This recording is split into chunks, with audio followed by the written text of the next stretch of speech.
Hello friends, welcome to moms yummy food kitchen channel. Today మన recipe gobi Manchurian.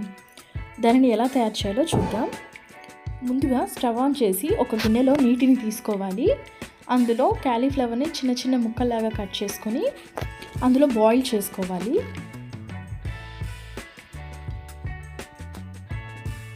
Cauliflower ముక్కల్ని 70% మాత్రమే boil చేయాలి. Next boil అయిన cauliflower ముక్కల్ని ఒక బౌల్లోకి తీసుకోవాలి. నెక్స్ట్ ఇందులో 2 స్పూన్ కార్న్ఫ్లోర్, 2 స్పూన్ మైదా యాడ్ చేసుకోవాలి.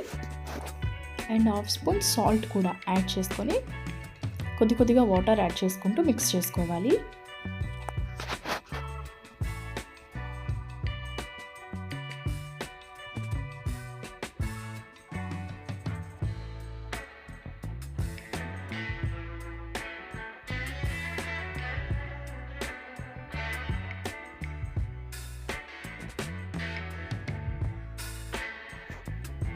నెక్స్ట్ స్టవ్ ఆన్ చేసుకొని స్టవ్ మీద కడాయి పెట్టుకొని అందులో ఆయిల్ హీట్ చేసుకోవాలి. ఆయిల్ హీట్ అయిన తర్వాత అందులో పిండితో మిక్స్ చేసి పెట్టుకున్న క్యాలీఫ్లవర్ని ఫ్రై చేసుకోవాలి. ఈ విధంగా పకోడా లాగా వేసుకుంటూ ఫ్రై చేసుకోవాలి. దీనిని కూడా కంప్లీట్గా 100% ఫ్రై అవ్వనివ్వద్దు. 70% మాత్రమే ఫ్రై అవ్వాలి. 100% ఫ్రై అయిపోతే క్యాబేజీ లాగా గట్టిగా అయిపోతాయి, స్మూత్గా ఉండవు. నెక్స్ట్ వీటిని ఒక ప్లేట్లోకి తీసుకోవాలి.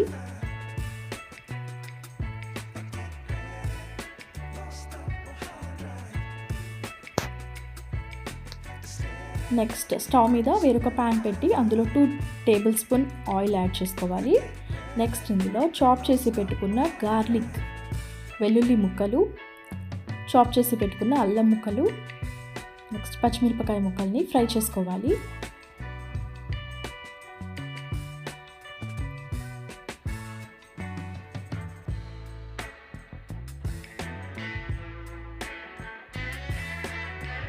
నెక్స్ట్ ఇవి ఫ్రై అయిన తర్వాత ఇందులో టమాటో సాస్ని యాడ్ చేసుకోవాలి.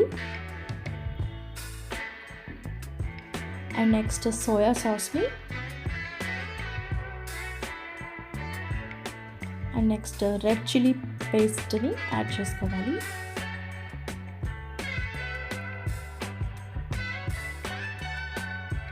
నెక్స్ట్ ఇందులో వెనిగర్ని కూడా యాడ్ చేసి కొద్దిగా వాటర్ యాడ్ చేసుకొని మిక్స్ చేయాలి.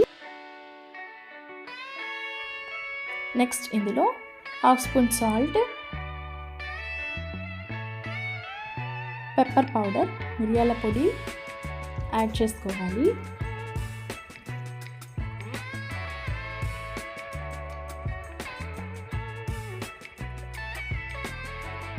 నెక్స్ట్ ఇందులో కార్న్ఫ్లోర్ లిక్విడ్ని 1 టేబుల్ స్పూన్ యాడ్ చేసుకోవాలి. దీంతో సాస్ అనేది థిక్గా అవుతుంది బాగా.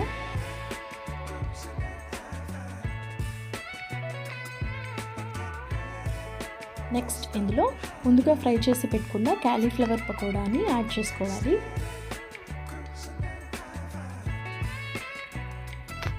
ఈ విధంగా మొత్తం అంతా యాడ్ చేసుకొని సాసెస్ అన్నీ పకోడీకి బాగా పట్టేటట్టు దాన్ని టాస్ చేసుకోవాలి. ఫైనల్గా ఇందులో స్ప్రింగ్ ఆనియన్స్ని కట్ చేసి వేసుకోవాలి.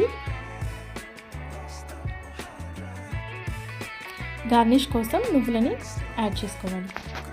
అంతేనండి, మన ఎంతో టేస్టీ అయిన గోబీ మంచూరియన్ రెడీ అయిపోయింది. మీకు కనుక నా రెసిపీ నచ్చినట్లయితే నా ఛానల్ని సబ్స్క్రైబ్ చేయండి, షేర్ చేయండి.